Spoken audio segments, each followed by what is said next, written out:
Let's go. What's up, everybody? Welcome to BingetownTV. This is Brian here with Kyle and producer Dave PD. And today we're going to be talking HBO's new hit series, The Last of Us. This is going to be season 1, episode 2, entitled Long, Long Time. And as always, before we get into the action, I do want to reroute you guys over to BingetownTV.com. If you like what you hear in the next hour or so of us talking, you can find our full catalog of other shows that we cover. Right now, we're doing Showtime's Yellow Jackets. I think we just dropped our first podcast episode covering that. We got Shadow and Bone coming up. In the past, we've done House of the Dragon, The Boys, The Mandalorian. That's kind of our shtick. We got over 300 episodes. So go over to Bingetown TV and check us out. But here we go. Episode 3, Long, Long Time. Definitely a change of pace from what we're used to. I'm going to point out the elephant in the room. We are down a man. If you've been following for the first 2 episodes, Jimmy was unable to make it for the recording. So I'm going to be carrying the brunt of the veteran load here. But yeah, definitely a change of pace from our first 2 episodes. We get this honestly beautifully crafted love story that kind of has shades of the Mosaic episode from The Magicians. Kathleen would be remiss if I didn't bring it up, but the parallels are pretty obvious. I thought it was really good, completely unexpected, and everybody was saying before this came out that it was their biggest divergence from the source material, and I think we'll get into that as we cover the episode, but it certainly was a divergence in the character Bill and I guess Frank too that I think completely worked for me. Our 2 rooks here, Kyle and Dave, had no preconceptions, I believe, of the character Bill. So tell me what you guys are thinking from of this episode as a whole. 2 quick comments, really quick. Go Birds. Obviously, nice win yesterday. So got to put that on the podcast. The second point is Jimmy. He could be infected right now. That's all I'm going to say. He probably started his day with some toast, got some flour in there. So we don't know what his deal is. He could be turning right this second. We'd have no idea. But yeah, B-Toms, you summed it up really well. I had no conception of Bill or Frank. I didn't know anything about their backstory. Didn't even know them as characters besides what we have just heard through the grapevine with Tess in the past couple episodes. I honestly really like the twist of them being lovers. That was something that I personally, for some reason, just didn't kind of assume, which I guess there was no evidence to assume that they were lovers. But honestly, it was a really beautiful episode. I really did enjoy it. My only thing for me is that I'm a big action guy, so I like a little bit more suspense, a little more tension. We didn't really get much of that this episode. I think there was just like one scene with some invaders, which wasn't enough for me to, feel that anticipation. But still, overall, I think I'm sure B-Toms, you can attest to this as well, that just getting the backstory on Bill and Joel, like this in-depth character arc for them was really well. It was really good. It seemed like for the most part, the reception was really positive. I think most of the positive reception was from the video game audience, whereas people who are maybe watching this for the first time or experiencing The Last of Us for the first time maybe didn't like it as much because it was a little bit slower pace, which I totally get. But for me, at the end of the day, I still thought this was a really wonderful episode. It did give us a nice little break from all that suspense and tension and just presented a little bit of a light in this otherwise completely dark and barren world. So just really like the episode. I don't know how much I'll have comments for on this episode, but we'll see when the discussion gets there. I think this was, granted, there's only been 3, but this episode was an absolute 10 out of 10. I thought it was definitely the best of the season. I'm almost hard-pressed to think that there could be a better one for the rest of season 1, but obviously we will get there. I knew that Nick Offerman was going to be in the show, again, just through promo materials. It just completely blew any expectation of what role I could have seen him playing in the show. Like the beginning of when we meet Bill is like, okay, this is a classic Nick Offerman character. Yeah. And then the journey that you go on, again, just feels almost classic Nick Offerman, but on the opposite side of the spectrum a little bit. He's just a fantastic actor. And Murray Bartlett as well, who you guys, I don't know if either of you have watched The White Lotus. Of course, yeah. Yeah, fantastic. Armand, for season 1 just was the best character by far. So it was such a nice surprise to see him again. And yeah, I just absolutely loved it. It was really good. I like that we kind of bookend it with the storyline we've been following, but I like how Dave kind of said it gives us a little bit of a respite. Not that we maybe needed one after 2 episodes, but it was nice to have one. Yeah, we got a lot of death in the first 2 episodes, so they're here like they're granted. I guess we get death at the end of this episode, but it's in more of a romantic way, so it's not as dark as the other deaths were per se. Yeah, a lot of the response online was like, oh my gosh, this was the saddest hour of television. Like, how could they do this to us again? I was feeling happiness the entire time because I kind of could see where they were going with it. And when kind of the final act of Bill and Frank gets carried out, it was very poetic. It was very satisfying, just like Bill says in the end. I was happy for both of these characters, and the whole point was they were able to carve out a little slice of heaven for themselves in this apocalyptic wasteland. But like Kyle said, this whole Bill and Frank saga is bookended by Ellie and Joel in present time. The beginning scenes are them kind of just navigating the open country, which we're kind of seeing for the first time actually in the show is open country, the United States outside of the QZ, on their way to Bill's place to try and rendezvous with him or whatever. And actually, a lot of people were saying, oh, yeah, 10 miles outside of Boston, you're going to act like that isn't the Pacific Northwest? Because come on, guys. But a couple good scenes here with Ellie and Joel just having some good dialogue. I think the first scene, she confronts him. He must have been just being pissy on their journey. Like, hey, listen, buddy, you and Tess agreed to do this for a car battery, whatever. Don't get pissy with me because there was collateral damage, which I think she was pretty in her lane to say that personally. Yeah, definitely. That was maybe even one of like the best Ellie moments so far of all 3 episodes. It just kind of really does show her maturity because even as a young teen, she's still able to get the feeling that Joel is just, secluding himself from her. He's just presenting no barriers to be broken down. She feels like Joel is blaming Tess's death all on her, which he is. And even though Ellie, again, is like 14 years old, she still is able to see that Joel sees it as her fault when in reality, I love how she flipped it on him. Like, you wanted the car battery.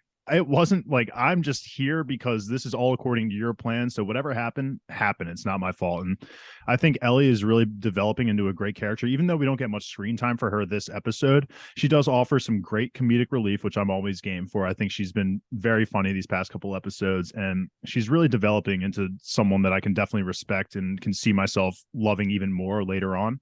But and even when she says that, Joel, even himself, kind of is like, shit, you're kind of right. Like, I'm penning this all on a 14-year-old. Like, very nice, like silent nod of approval. Yeah, like, exactly. Exactly. A little bit of mutual respect there. Like, okay. Yeah, there's going to be a lot of silence coming from Joel's end, honestly. Yeah. Silent nods of approval, those sort of gestures for him. But I think it just shows maturity of Ellie that, like, she knows not to internalize it on her. She can, like, I don't know, when kids' parents get divorced, they are just like, oh, was it my fault? Ellie's like grown up to be like, this ain't my fault. You guys took this on. So I really like that confrontation. Absolutely. But they're kind of just walking. We get a couple shots of them just going over a bridge or whatever. And how do you guys like how inquisitive Ellie is at all times always? Like, are you getting bothered? Like, do you find her annoying when she's just like, how are Bill and Frank? Where did you get that scar?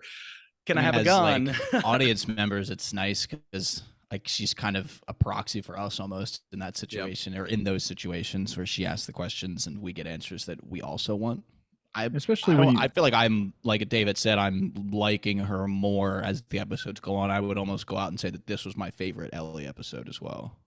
You can't blame her for asking all these questions. I mean, she's literally been trapped in the QZ for 14 years of her life. She has no conception of what's beyond the walls. Even if what they taught her in class, it's clearly not, they're not even teaching her everything that she needs to know to survive, clearly. And so I don't blame her for asking all these questions. I think they're the perfect questions to be asking. It's just coincidentally, she's with the one guy in the world that is just not going to give her any of those answers. I just got Attack on Titan deja vu when you just said those sentences right there. Really? Like, you could have copy and pasted that analysis on the. Well, you were like, she's never been outside the walls, so she's asking all these questions, and I was just, that's the first thing I thought of. And of course, I think her bringing up the gun is just always hilarious because there was like 100 guns on the wall. Like you could Yeah. definitely spare one for her. So I That one thought was I think funny it's later funny. on. I'm not getting sick of it. And it's interesting you brought up, because she says, I would, for the second time, I think she's referenced that she was brought up in a Fedra school. That wasn't really a concept in the game. So I'm as a viewer for the first time interested in how they're using that to kind of explain her discrepancy in knowledge, like between someone who goes frequently outside of the QZ and someone who's only had the Fedra propaganda to go off of. Yeah, it was interesting that they never talked about like the cause of the outbreak or anything like that. Mm-hmm. Well, I guess they're like trying to suppress information, I guess maybe in general, but it seems like that would be information that they maybe would it's be just willing to share. They just don't want to like make it seem like it's their fault. Like Yeah. the government should have known that the flower was corrupt, and yet you still put it out there, kind of thing. And she literally does say that, I'm pretty sure. Actually, she said they didn't want to teach us how the government fucked up in preventing a pandemic, essentially, which is one of many reasons why they wouldn't want this information getting out there. But so let's talk about this gas station scene. Pretty good explanation. You come across these places in the video game that just randomly have bullets, and you're like, why are there so many bullets here? And they just casually say, oh yeah, me and Tess strategically placed it along our smuggling routes. That's a perfect, valid explanation for me. But I'm like, Ellie, girl, maybe not go into the dark basement. Yeah, come on. she's just an idiot. They do a good job, and I was thinking of it while this scene was happening, of like they do a good job of setting up scenes like this where, like, again, we know Ellie's immune, but like Tess said last episode, she's not immune to being like completely ripped apart. So like part of you is like, oh, like she's technically good because she's immune, but then there's still like a level of suspense built in. But then again, at the end of this scene, like nothing really happens in terms of like negative, like she doesn't get attacked or anything. So it just like is another scene where like the tension is ratcheted up to 10 and the music's there, and then like we kind of come down off of it. And I'm just like the way that they can kind of play with us in that way where we'll probably get a scene that it's ratcheting up and then it actually turns bad. So it's just kind of fun that these scenes are possible. How do you interpret kind of how once she shone the light and saw that it was kind of an incapacitated but still alive infected person, how did you guys interpret the interaction between Ellie and this infected? Because she was curious, and what do you take of it all? Do you make anything deeper of it, or just a kid interested with something she's not familiar with? I mean, we see it that Ellie is clearly very curious. I mean, she did the whole escape, like went to the part of the QZ that no one's allowed to go to thing and went by herself. And now she's exploring this dark room by herself. And so it's obviously a big piece of curiosity. I think she was, just trying to gather information on her own. Like she does gently slice open the forehead. She sees the fungus inside of it. And then I think she realizes, okay, this thing is completely fucked, or it could pose a threat later on. So, and maybe she also wanted a taste for her first kill of one of these infected. So I think that's the way I took it. Yeah, so she kind of does the looking into the forehead, and then I think once she sits on all that information, she's like, okay, let me just get a taste for what it's like to kill one of these things and just put the knife through the head, which definitely is more efficient than a gun. 2 bullet gunshots, which is crazy. She asked Joel last episode of, do you ever feel like remorse? She was asking about the concept of killing them. And so I think that it was, I say experimentation feels like a weird word, but it seems almost like the right word of, she just plunged the knife in and kind of maybe gauging how she feels about it. And I mean, again, like we just said, she wants the gun. She obviously wants to be able to use the gun and be able to protect herself. I don't think she wants to rely on this immunity because of, again, Tess's year-round immune to getting ripped apart. So she wants to have some level of experience in protecting herself. So yeah, she's just dipping her toe into the water. Yeah. As it were. I must have felt kind of good, no lie. I mean, oh, for sure. Yeah.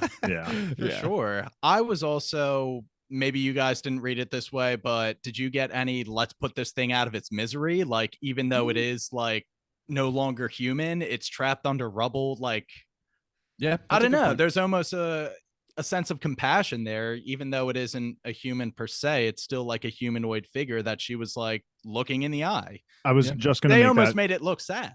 I was just going to make that point that I felt like they were emphasizing the eyes of the infected that was there on the ground. And It definitely could have been. I think Alki had made a comment like, "Oh my God, is that Bill or Frank?" And I was like, "Oh." So I wasn't really thinking about that too much. I was more so on the along the lines of, "Oh shit!" Like, looks like maybe Bill or Frank got turned, and they were trying to get some like recon, and then they got trapped under some rubble kind of thing. Obviously, that gets completely thrown out the window. But I was just when Alki said that, my mind started racing on the fact that, oh shit, like if Bill and Frank are done for, then what the fuck are we? What's going to happen next? But that wasn't the case. But you're right. I think that's a good point to bring up. That it could have been a sense of mercy, in a sense. So I like that she finally, I don't know if they did it in the past couple episodes, but she has that light that's like on her backpack strap, which is infinitely more efficient than actually holding a flashlight like they were. And I think last episode. So I was like really glad because I feel like she was wearing it on her backpack. I was like, why aren't they using that? And then she used it, and I was like, that is a much better way to go about things. Pretty sure that's a thing in the game. You just like there's a button that puts on your shoulder flashlight, which is kind of cool. I didn't even put that together. Yeah. Damn, And I mean, so it was good at just watching the tampon thing was funny because it's like, again, realistic. She would obviously at some level need that. So, and then again, like things you don't think about, but then when they show up, it's like, oh my God, that's like an actually, again, like the showers at the end of the episode. And we talked about probably in episode 1 or 2, maybe, of like, they probably all just smell terrible. So like the whole personal hygiene aspect that you obviously can't get through the screen of just watching them is funny to get those reminders. put it in the perspective. I haven't showered since yesterday morning. I went to the gym and I already reek of shit. So like times that by like 20 years. There's just I guess no maybe way. after 20 years you would get used to it at I some guess, level. yeah. Everyone just gets used to each other's Like musk. a month without a shower would be like a couple days for us. Oh God, yeah. It's gross. We were talking about it last week. I think there would just be ambient smell of death in the air, so you would get used to it. I don't even know if I would want to shower because then you get the sense of cleanliness, and then it's like, all right, time to dirty myself again back would be up. like, Yeah. fuck. Like stepping your boot into like a little dirty water would be like, oh my God, wet socks. Yeah, like I might as well just ride it out. I'm not That's a showering really until good all point. this is done. Oh, and to your point, maybe times about the ambient smell of death. I'm sure it was wonderful to just walk through the countryside, like getting out of the QZ and just being able to walk through like the forest was probably like the most therapeutic thing. I mean, it's an apocalypse, but I feel like this is a point in a lot of apocalypse stuff. Like when you get out of the real urban, dense metropolitan stuff, nature takes over like completely. And there is kind of like a quiet beauty to the nature being able to reclaim the world, as it were. Though I digress. Ellie finds the tampons. Also, shout out Mortal Kombat before we leave the gas station. Yeah, true. Because we see the old Melina, actually. Melina, actually. Oh, I'm gonna get crucified on this podcast. Bonk. That was a little horny. That was a little horny comment right there. Glad Jimmy's not here, honestly. Yeah, right. He would have slapped your wrist. But yeah, only one more scene. They pass this plane after they leave the gas station. And I just thought kind of the difference in opinions where Ellie was like, dude, you got to ride one of those things, take it up in the sky. And Joel's like, yeah, a couple times, but like, so did they. And she's just like, damn, dude, that's pretty grim. And then also here, Joel fills her in on his best explanation, which we know is the correct explanation for the reason of the outbreak. It got into the grain and flour, shipped all over the world, and by Monday, everything was dead. I like they put like a legitimate timeline on it. They were like, all the flour that was like the contaminated flour was all sent across the world like Thursday. Places, opened them up and had people eating Thursday night or Friday morning of what it was. And then Friday night was the night where everyone who had eaten that contaminated flour just was infected. So I really like that they added that like specific timeline of how quickly things went to shit, because I'm pretty sure he says like it was like Saturday morning, we're still recovering. And then 2 days later, everything is already like the world is done 2 days later, which is not a lot of time. Like for 2 days is crazy. You think about like how fast things seem to happen with like COVID, and it was like, okay, we get like 2 weeks off and we're kind of chilling, like things like that. And then obviously it's been dragging out, but that was like 3 days and like society collapses. Like that would just be like insane for that to happen.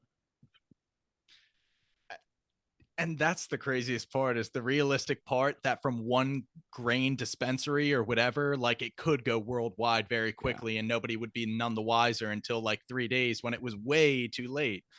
Dave, you were pointing out the realism. It really is. I love when there's like a real background explanation for whatever's going on. And definitely the most efficient way to do it. I mean, just people infecting people there's certain barriers to that, but you're just sending out common food ingredients across the earth is like, okay, we got them.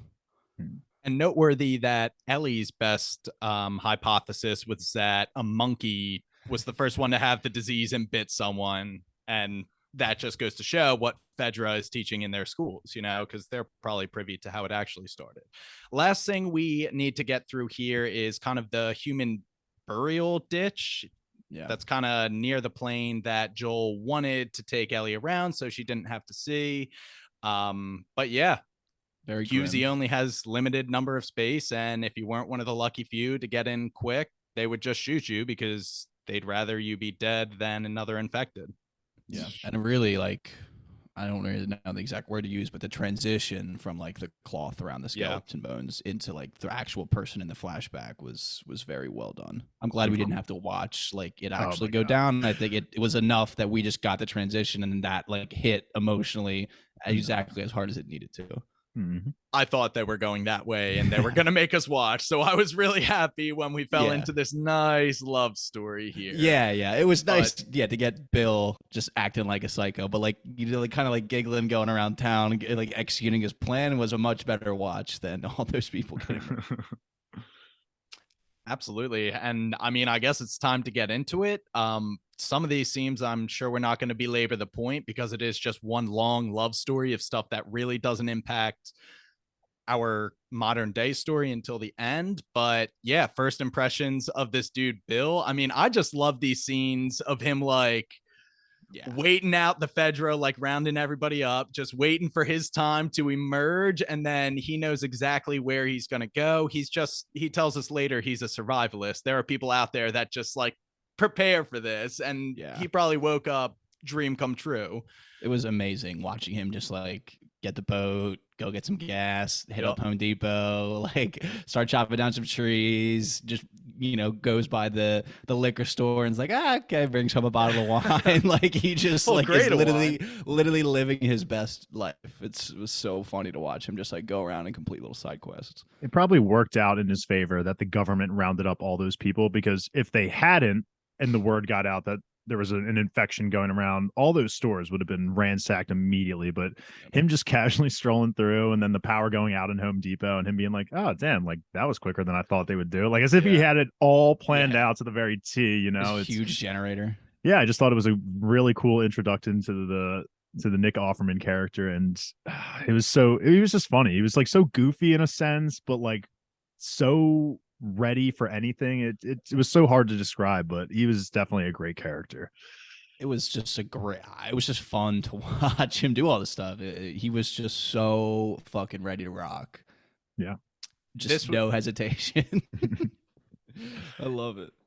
Yeah. So the last thing we get before our next time skip is he's set up all his security monitors and he just sees a runner cross one of his tripwires and get absolutely clapped with a shotgun, just like strung up to a tree, which is just so backcountry, like never gets old, put together trap. But yeah, that must have been so satisfying. I love how he takes the whole town. Like it's just, I've never seen anything like that. Like with The Walking Dead, like they have the town, but it's like a settlement with like a bunch of people. And even when they take over the prison, it's like there's a bunch of them, but he's just literally one guy, like with cameras, just like casually eating like a very nice dinner, like just chilling, living life for literal years by himself. It was fascinating. And that takes us to 4 years later. We go from the infected walking into one of his traps to an actual human who we learn to be Frank. And what were you guys thinking of this whole interaction between the two? Just the opposites of who they are. Frank, very charismatic from the get-go.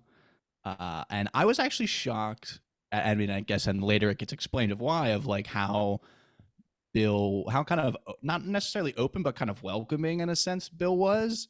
Like he tests him that he's green and good to go, and then he kind of like, it felt like he would be much more aggressive. He seemed like more of an aggressive person, but maybe he felt aggressive when he was alone and he could just be whoever he wanted to be. Now that there's another person, he kind of shrinks inside of himself a little bit. Yeah, that's what I was thinking too. Sorry, Nick Offerman's character is Bill, correct? Or is he Frank? Yeah, okay, so Bill, yep. Yeah, I was based on what we had seen with Bill earlier and kind of just his survival instincts, I really did not expect this to go well for this person in the pit who I didn't know was Frank, I guess, until we get the name drop later on. But I really thought we were going to see a side of Bill where he was just going to kind of kill this person because he seemed very content with just being by himself. It's hard to trust anyone in this world, but I guess Frank's really got that riz. And so he's like, Very he came in like, charismatic. he was like, he got the check mark, but he was still being so like nice about it. He's like, like you could already tell that I'm a pretty bad liar. He was like stuttering with all the questions that Yeah.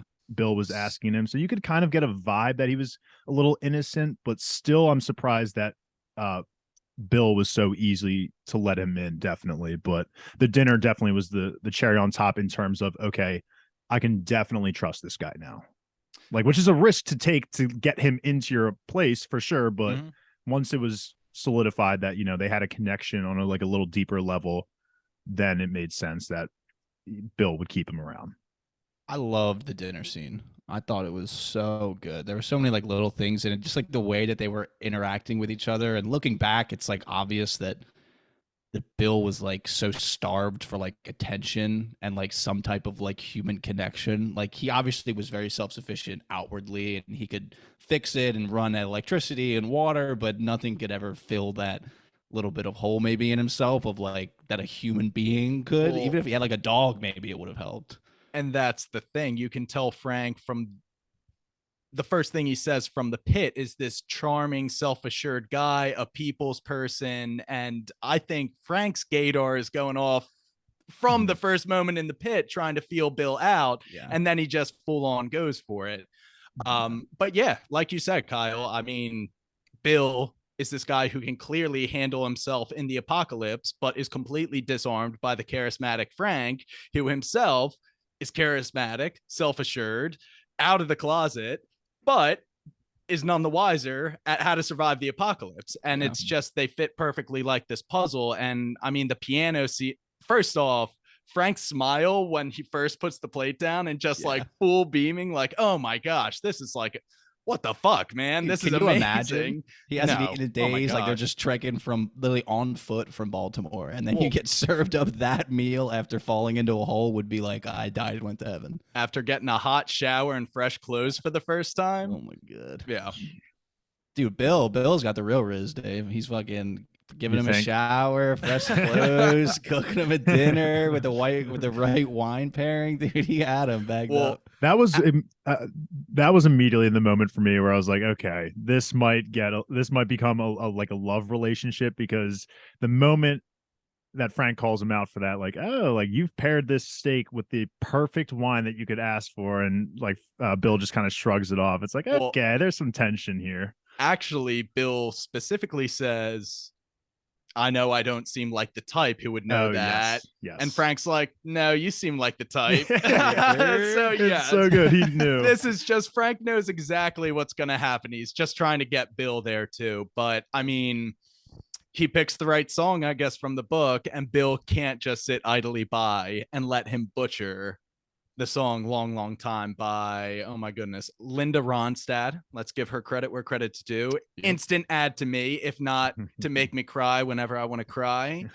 The new take on me. Yeah.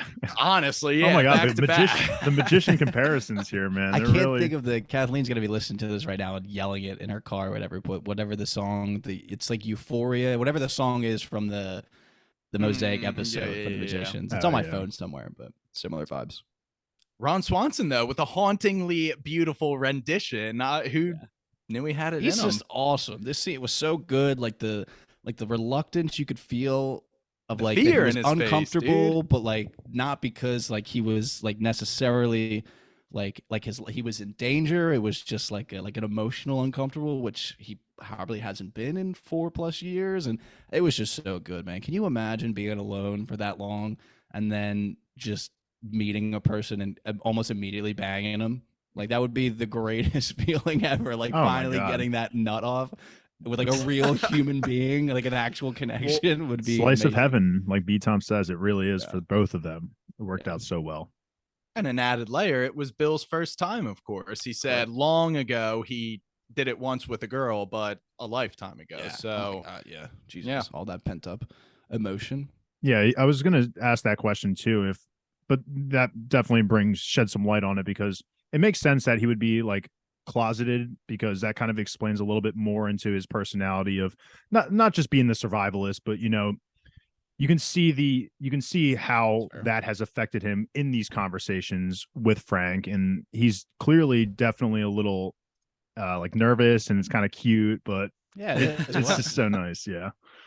It was just every scene was not more shocking than the next, but just like Nick Offerman is just an amazing actor. It was like it just felt like everything was coming like almost out of left field, and I was loving every second of all of it. Mhm. they both did a great job. And Frank says, Bill, go take a shower. And when he emerges, Frank's already under the covers and they hook up. And then we get this nice 3 years later time skip, and they are well into the day-to-day routines of a relationship. They are bickering over kind of just the aesthetics. Yeah. Frank wants to take on this project of restoration, essentially, of the shops around town, with the expectation that he wants to meet friends and invite them back to their place. And Bill's just like, what the hell am I having to listen to right now? Like, this is just such a random BS conversation between boyfriend and boyfriend, or boyfriend and girlfriend, whatever, but in the setting of a zombie apocalypse, if you will. I love it. It was so when he's like, I swear to God, if you say resource management, I'm gonna kill you. Well, is that he's something like the government are Nazis, and he's like the government are Nazis, and he was like, no, not back then they weren't. Now they are. I was so surprised that Bill was so willing to. He says friends, and I'm like, what the fuck? Like, there's no friends. There is nothing around us. There's if even so someone happy does what it turned out to be. Yeah, and even if someone were to be like wander into your slice of heaven, you wouldn't. I mean, I personally am on Bill's side where I'm like, I would shoo them away. I'm like, this is not for you.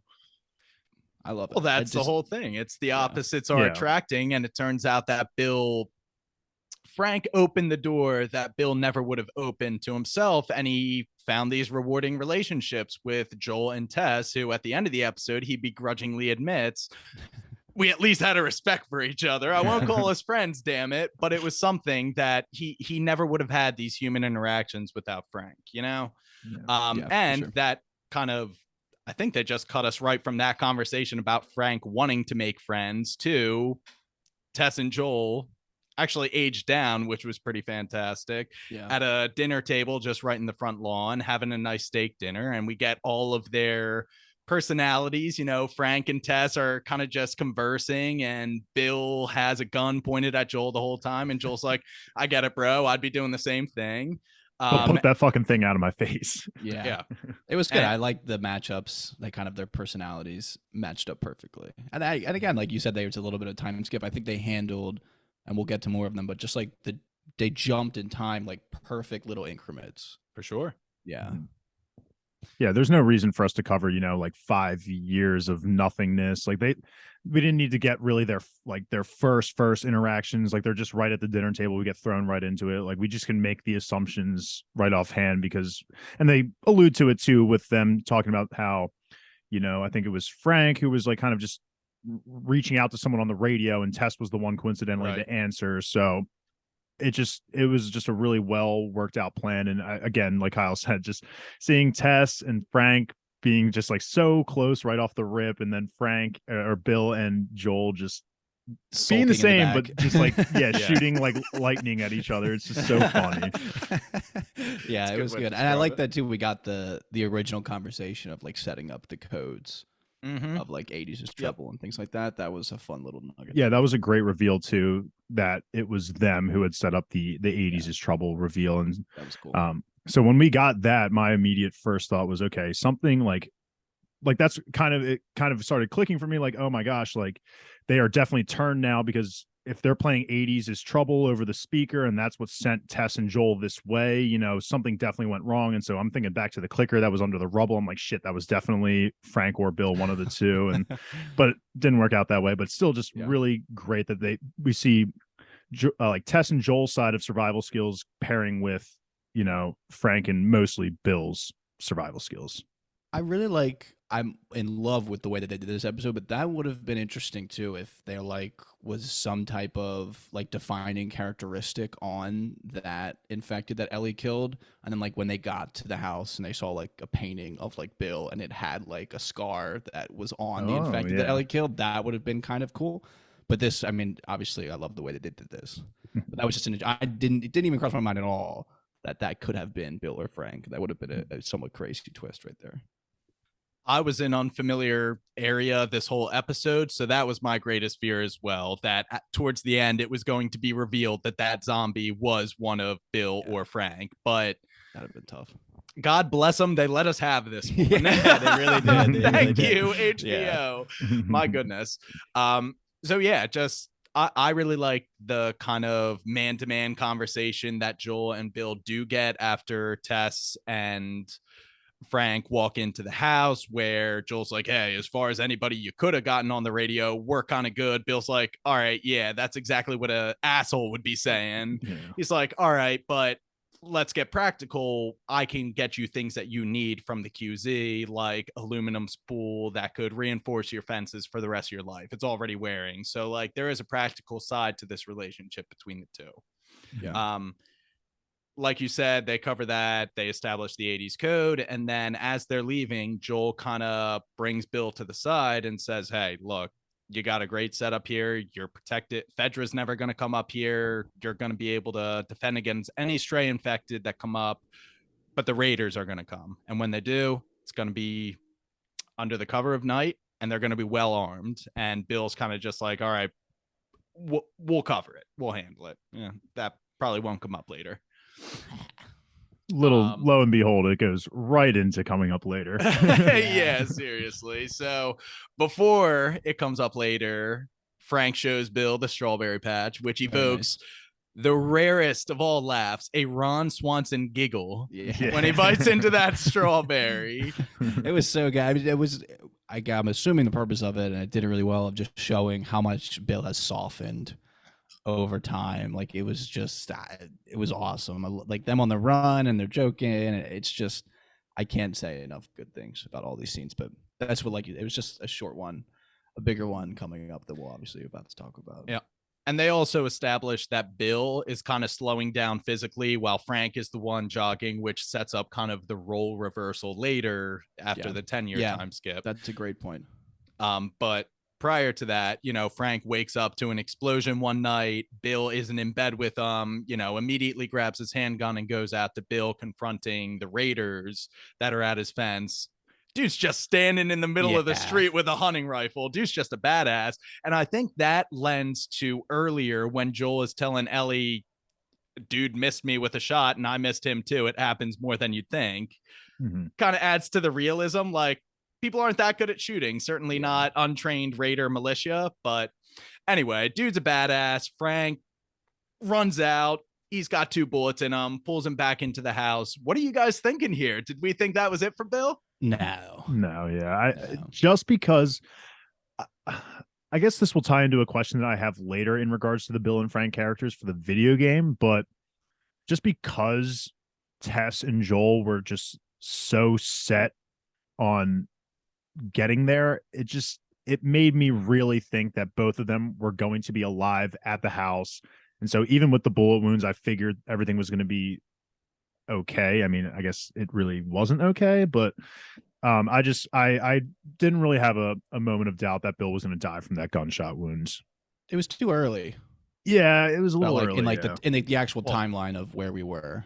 Is it not easy to say that in hindsight, considering this show has a habit of ripping characters we love away from us too soon? I meant more like it had only been 10 years at that point, so it was only like 2013. Yeah, I think that's true. Yeah, that was the other thing. She kind of said get him to Bill and Frank, and it seemed that they wouldn't have maybe talked in like a decade or whatever it ended up being. So that was the only thing. It wasn't. I mean, he was acting like it was the end though.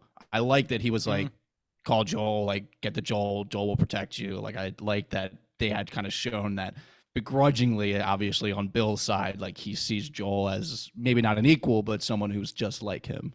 You're absolutely right, Kyle. Like the images were 2013, or that scene was in 2013, and then in 2023 present day, Tess is referring to Bill and Frank. It wasn't just, okay, let's go see Frank. So there was hope for me that Bill was going to end up living. Yeah, I wasn't too hypnotized. I was just not hypnotized enough by the love story to know that concrete logical fact. All right. So I had my wits about me still, but when they get older, all logic went out the window, and I was a bit of a mess. Yeah.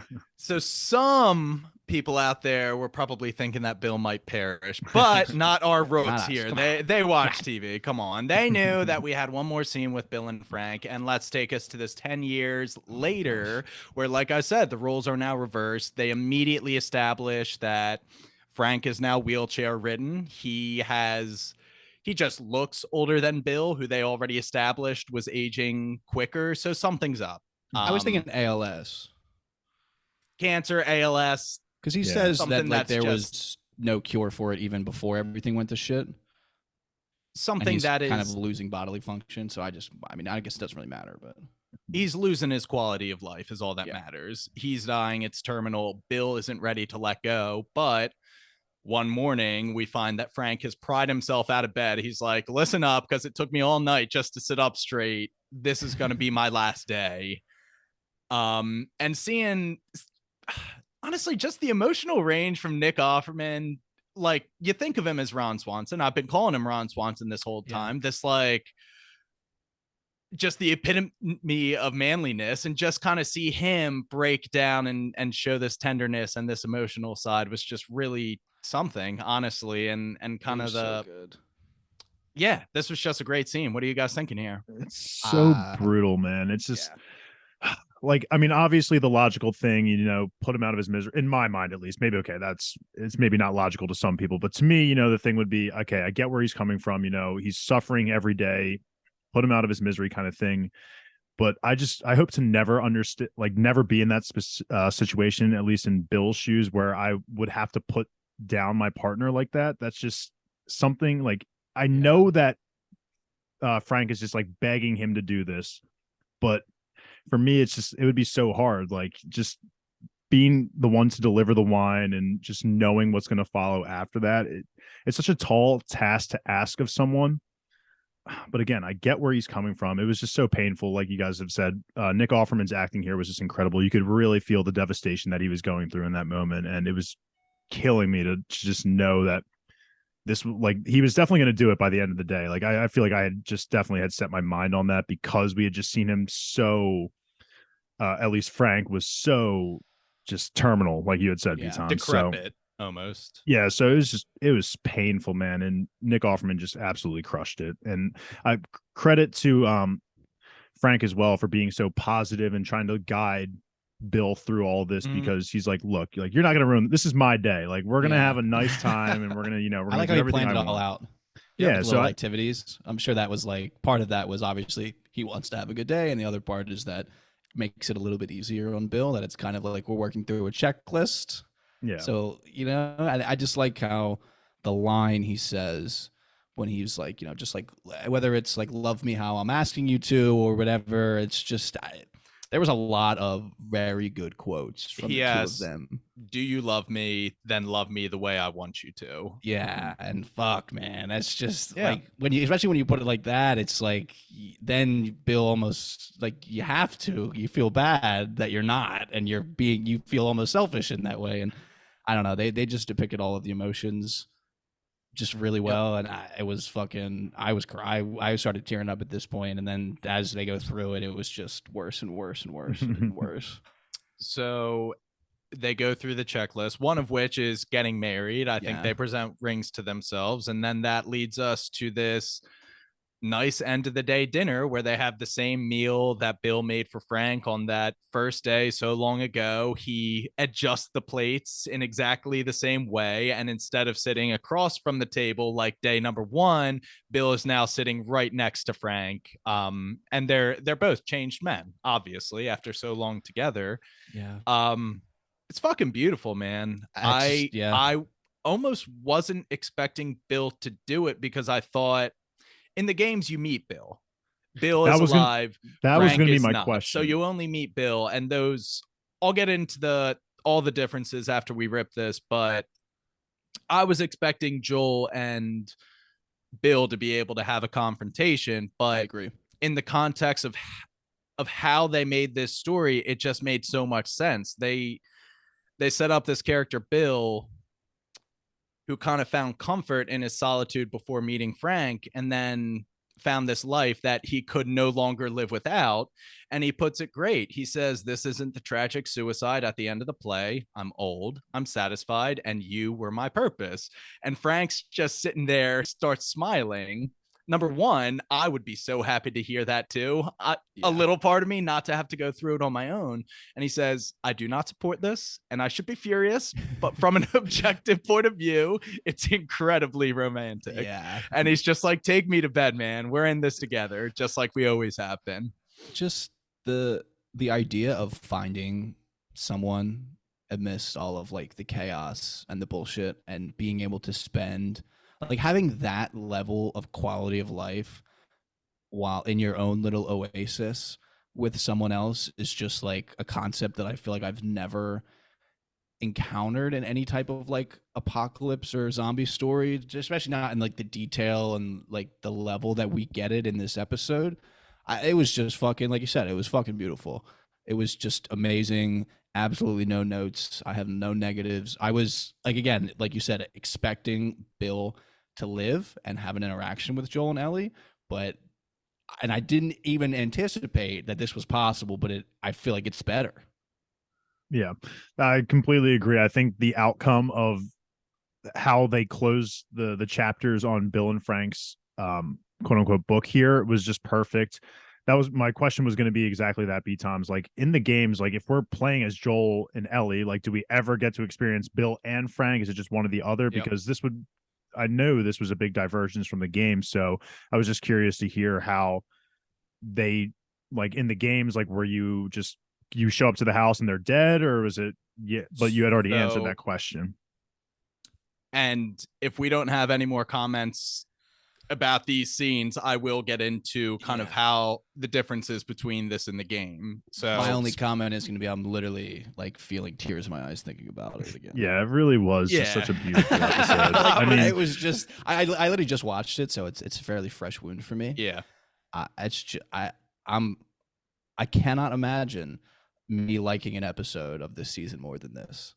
It's going to be up there for sure. It's going to, and not even in a bad way of like it's all downhill from here. Just, it was so unbelievably good. It reminds me of the Sandman episode of what was the guy's name who got granted the ability to live forever? Right. Hobbs. Yeah, so it's like it was that episode of the Sandman all over again. Just a beautiful love story. Well, I guess in that sense it wasn't a love story, but it was a friendship at least. And then here it's a love story. And so what made that episode so great was it was just so different. And like Kyle said, like, this is just something different that we never got this in detail in a zombie apocalypse story. So credit to, I knew that the showrunners, like we had said it on the end of last podcast episode, I was like, if next episode it's going to diverge a little bit from the games, and I personally knew right away, I was like, I trust them completely with everything they have.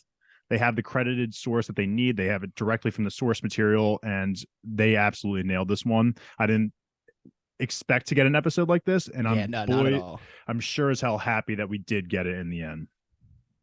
I don't think any of us should hold our breath for another one. I think that is our feel-good episode of the season. I think Neil, the creator, even said, like, why is everyone so sad? Like, this was the happy episode. Yeah, on Twitter or something that I saw, and I was like, oh my gosh, again. Happy tears. It was very happy, and it's, these two got to live a satisfying life filled with love, and it's a great thing to see. The last thing I want to say, just, I think the pacing of this episode was fantastically done, but one thing someone pointed out is in the early scenes with Bill by himself, smash cut, quick cut montages of him running all over the place. Once Frank enters, there are no more montages. All the scenes are like a lot longer and a lot more slowed down. You don't get these harsh cuts. Which just goes to show that life slowed down for him when he had this calming presence of Frank in his life. So I love Bill and Frank. Let's get into the differences here. So for the next, I don't know, 2-3 minutes, spoilers for the video games if you want to continue watching the show and play the video game fresh, so don't listen. But like I said, in the games, you only get to meet Bill. he kind of has a similar compound, which actually you have to navigate through as Joel and Ellie and kind of like evade some of his traps. You get the feeling and the sense very early on that it is kind of a shaky at best relationship between Bill and Joel. When you finally do meet Bill, he is very much kind of the doomsday aggro guy. And you don't get to meet Frank. However, he kind of briefly brushes over the fact that him and his quote unquote partner Frank had a falling out years before the events of the video game. So in the games, they weren't like lovers. It sounds like it wasn't like, I guess it wasn't like fully confirmed until this episode that they were lovers. In the games, they give you enough that you can tell Bill is trying to hide his homosexuality, as I recall. So they are lovers in the game, but Bill did not want Joel to know they were, but you could tell, as I recall. Yeah, anyway, the whole arc in the game with Bill is you're asking him for a battery for a car, similar to like in the show, and you kind of go to a school in town that he said a military truck had crashed not too long ago. When you get to the school, there is no battery in the truck, so you kind of come back through town, and in a house in the suburban area, you run into a corpse that had hung himself with a suicide note that turned out to be Frank, who still stayed in the general vicinity, the town, actually stole the car battery himself. So they do find the battery in the car. But there's a suicide note actually where Frank said specifically that he hates Bill's guts. So they do not have a happy ending. I believe that's how it is. It's inferred that when he died, he still did not care for Bill and wanted that to be his final message to Bill. Interesting. I would love to see that dynamic in the games, but I guess Our suicide note was much better. Oh yeah, I was just gonna make that comment. It's so much better. Yeah, for sure. Also, in the games, he's not a character you root for. He is very rough around the edges. It's kind of think if Bill had never met Frank and just got to stew in his solitariness, like a little bit unhinged. Him and Ellie chirp back at each other because he's very headstrong, and like Ellie just pushes his buttons about various things. And I'm sure, and if they were lovers in the game, and who knows how recent Frank had killed himself in their relationship, that they were lovers. So I'm sure when you meet him in the games, if that was a thing, that would just add an extra layer of density to Bill for sure, because if that had happened in the show where Frank is the one that dies and Bill actually ends up living, I could totally see Joel showing up and Bill just being like, yo, this is not a good time. You need to just give me like 5 years of solitude. Yeah. So. We're saying earlier, like, imagine how good it would feel to like finally make some like human connection, and then imagine going through a breakup in the apocalypse. Be like, yo, come on. Yeah, it's like if you're Bill and you guys break up, like, are you just gonna send Frank back out into the wilderness like to die, or are you just gonna like have him live down the house, like down the street? Who gets the house? Yeah. Well, I actually have this note. My take of this whole thing is that in the video games, Bill is a character that proves how like having love and have it taken away, not through death, just by having a crushing breakup, could turn someone into a cynic on top of the looming zombie apocalypse. However, in the show, they painted Bill and Frank in like this loving relationship that proves, you know, the moral of the story as old as time, that a life without love is not a life worth living, you know? So just completely flip-flopping the character, but to great effect, I think. Kyle, you said earlier, you don't see a story like this, an isolated romance in a zombie apocalypse. It was just like so unique to the genre to me, and it landed just very well. But anything else on the Bill and Frank flashback? Any comments on how they diverged from the video game? No, just I think they.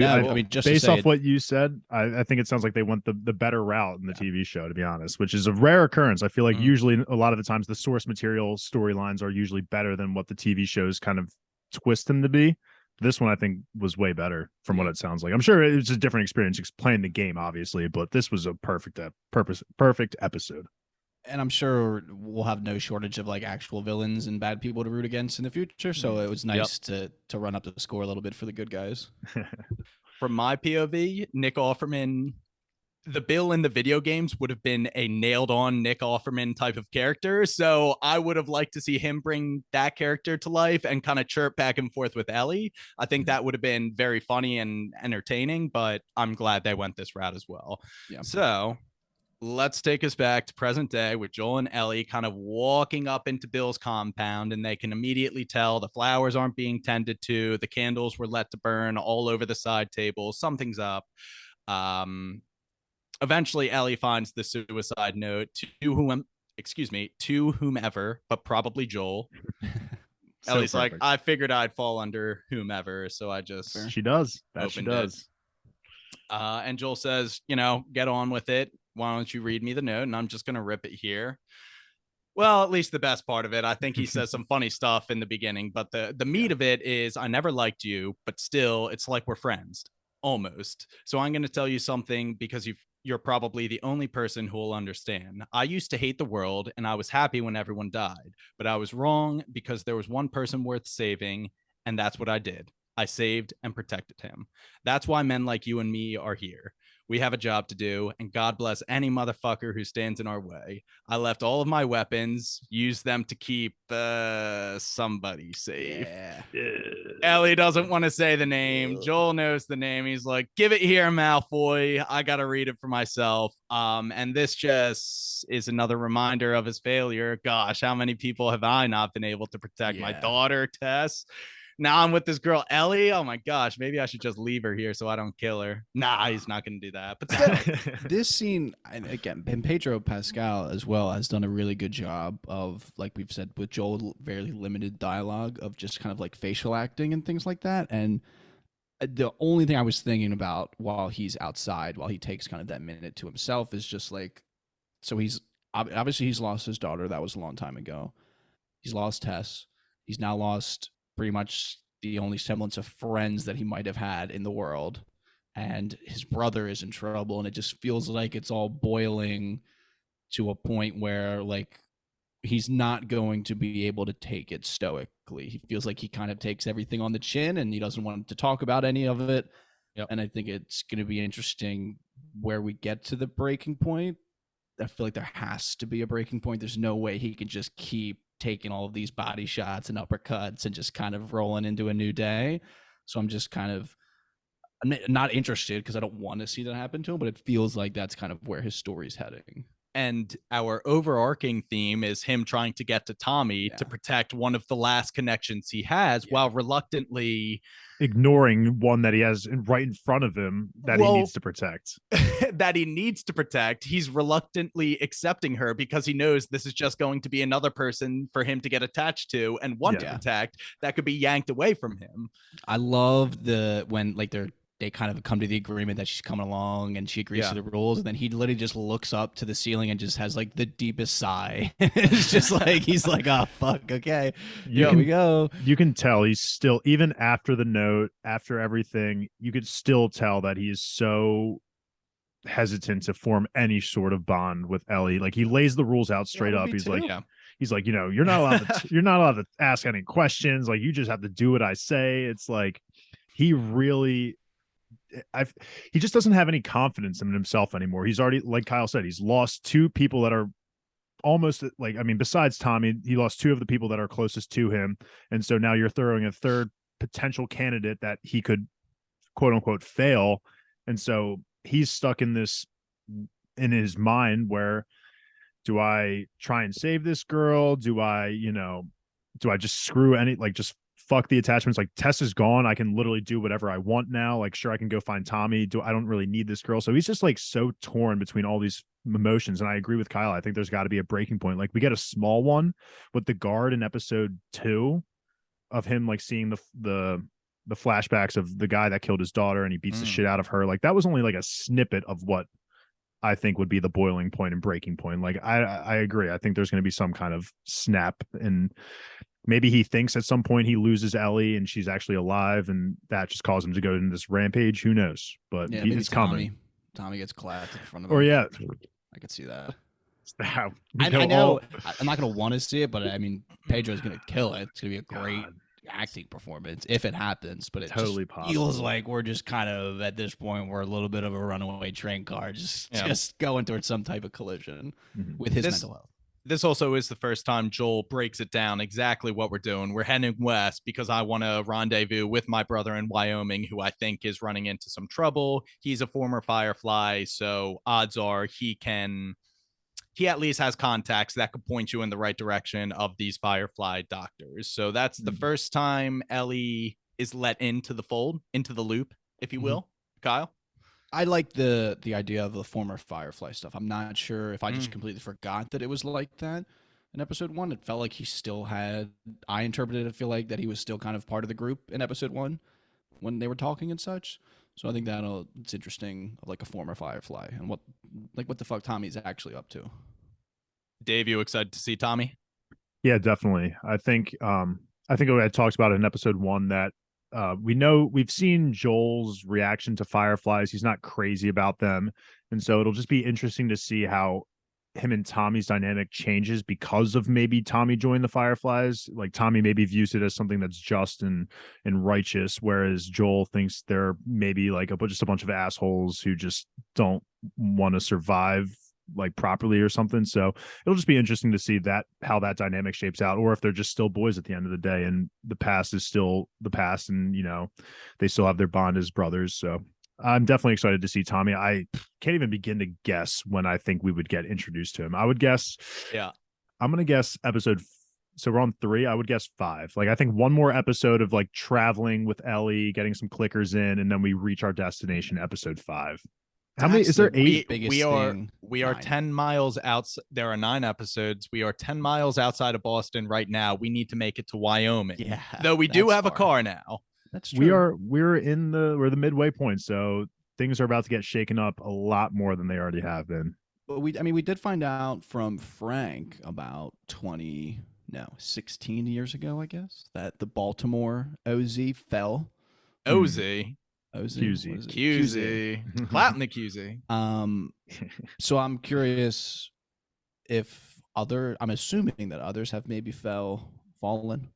So maybe we'll get to like another one of those. I feel like it would be interesting to get to like another big city fallen. But yeah, I think that's the number one thing in the immediate future that I'm most interested in is how they handle us gapping that distance. Yeah. Let's get a little what does the travel look like?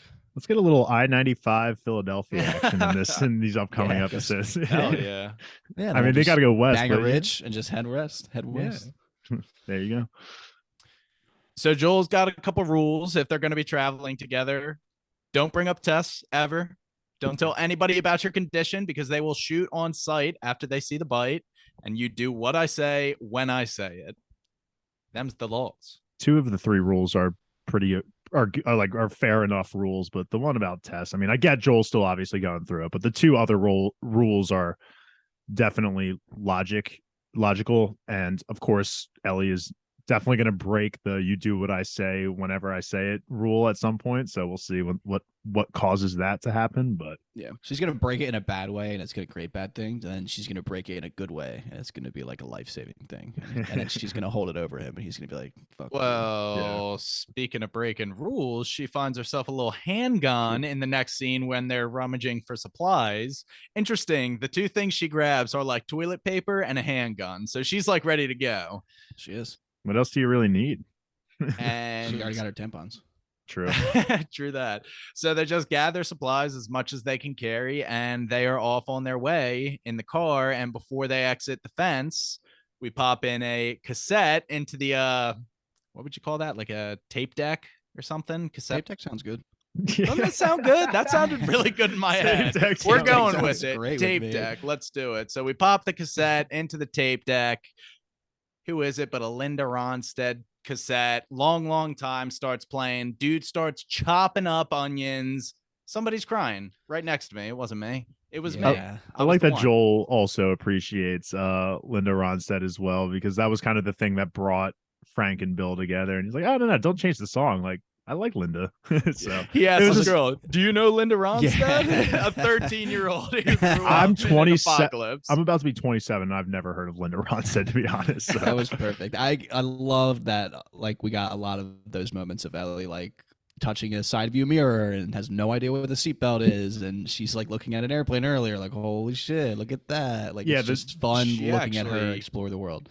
Right when they walk through Bill's pristinely kept house, she's like, "Holy shit!" Just looking around at like Yeah. a well-kept house. I don't know.